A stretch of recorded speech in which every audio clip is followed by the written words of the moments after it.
But even though you're the number two ranked fighter in the division, you fought for the title, you've been the champion. It always feels like the spotlight is on you. The headlines are about you because you are the former champion, because you are that ranking.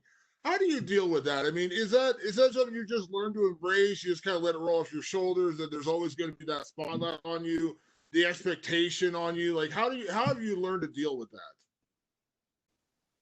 Uh, it honestly gives me heartache uh, because I know that there is a lot of belief in me by a lot of people. There's a pressure that comes with certain things, but that's also what makes this sport so great. I feel like I'm alive. I'm feeling life, and I would rather things be expected of me, or rather have pressure put on me because that means that there's a reason why that is the case, rather than people that didn't care or didn't want to watch or no pressure. So if I had it I wouldn't have it in any other way.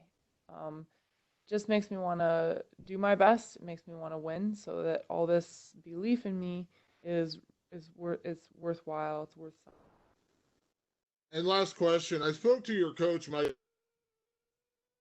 Nunez fight, and he had said that one thing that separates you from a lot of other fighters is one loss will never define you. One loss will never deter you from your ultimate goal. You're going to get back in there with that same fire, that same hunger every single time. Do you feel like that is a big part of who you are? Coming off that Raquel fight, going into this one, building back towards that title shot. That one loss is never going to knock you off your long term goal, because he said that that's a big difference between you and anybody else. You don't get discouraged. You come back even more hungry, even more fired up.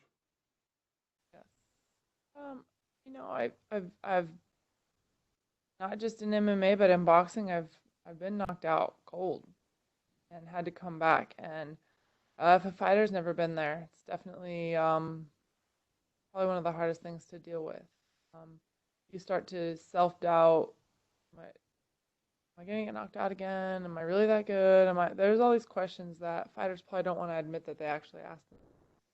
But even to get back in and spar for a while, you're like, oh, okay, yeah, I can actually like spar. I'm all right. Like, kind of build that back up and take a fight. Like, yeah, I believe I can do it. And it's like, am I telling myself I think I can do it, or do I really think I can do it? And there's a lot of demons you can battle in your own mind. And I'm a firm believer in the fact that you can feed yourself whatever motivation you want. If you keep questioning yourself, then it's going to come out in your performance.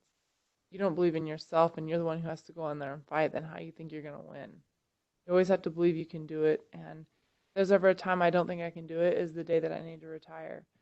So, you know, setbacks doesn't necessarily mean that it's done. And a lot of people at this point in my career are like, oh, have you thought about retiring? You had the belt, you lost it, you were already 38, you're old.